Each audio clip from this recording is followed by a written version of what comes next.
पश्चिम बंगाल को पीएम मोदी की 3200 करोड़ की सौगात। 2 नेशनल हाईवे प्रोजेक्ट्स का उद्घाटन और शिलान्यास किया। नादिया की रैली को कोलकाता एयरपोर्ट से किया वर्चुअल संबोधित। पीएम मोदी ने ममता सरकार पर निशाना साधा, बोले बंगाल में महाजंगल राज चल रहा है।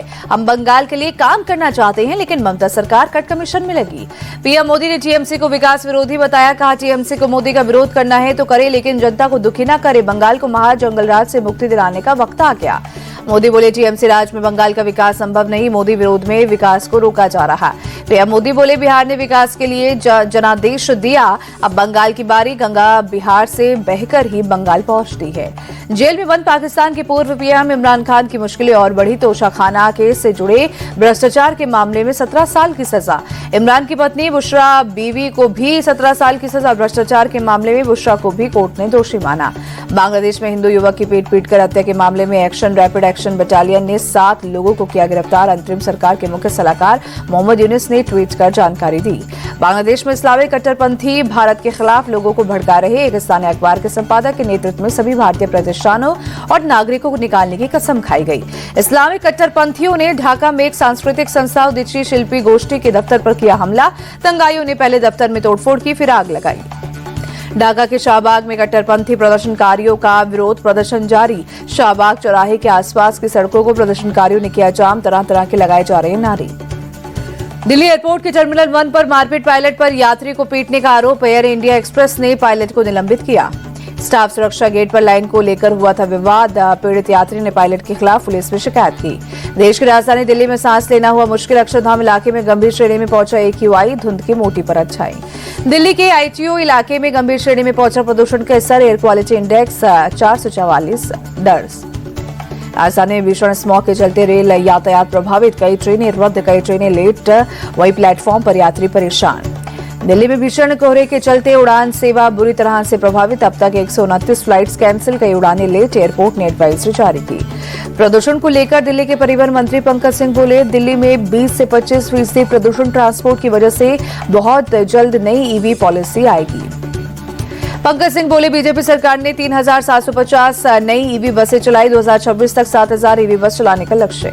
गुजरात में SIR के बाद 73,73,000 वोटरों के नाम कटे। SIR से पहले 5 करोड़ 8 लाख वोटर, अब 4 करोड़ 34 लाख मतदाता बचे।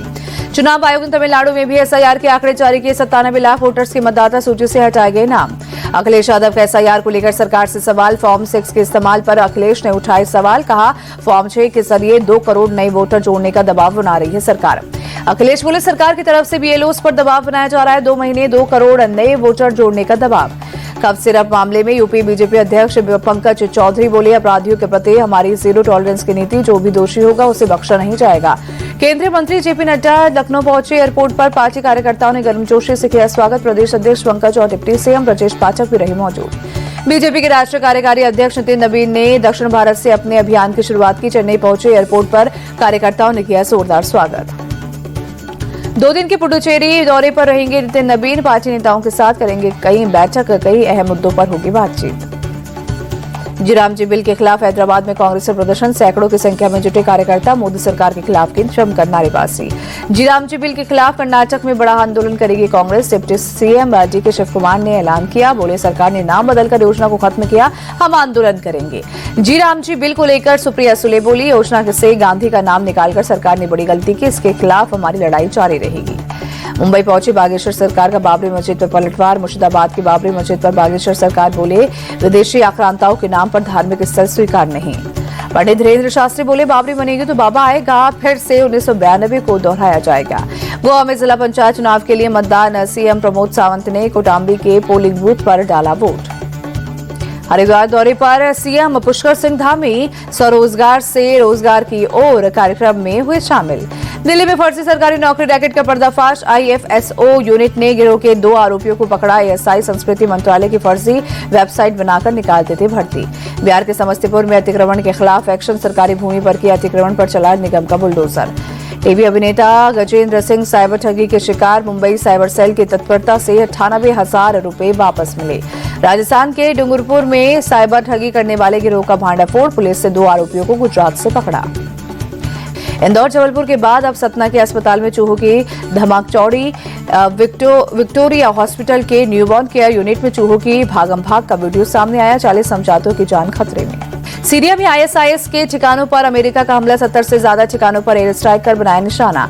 सीरिया में 2 अमेरिकी सैनिक और 1 अमेरिकी इंटरप्रेटर के मारे जाने के बाद यूएस ने हमला किया। 13 दिसंबर को पॉलमायरा में आईएसआईएस ने किया था हमला। यूक्रेन से युद्ध रोकने के लिए तैयार हुए राष्ट्रपति पुतिन का सुरक्षा की गारंटी मिली तो तुरंत युद्ध रोकने को तैयार। राष्ट्रपति पुतिन बोले रूस शांतिपूर्ण समाधान के पक्ष में, यूक्रेन सरकार की इच्छा शक्ति में कमी। साउथ अफ्रीका से T20 सीरीज जीतने के बाद टीम इंडिया का जश्न। अहमदाबाद में होटल में केक काटा। खिलाड़ियों ने एक दूसरे को केक भी खिलाया।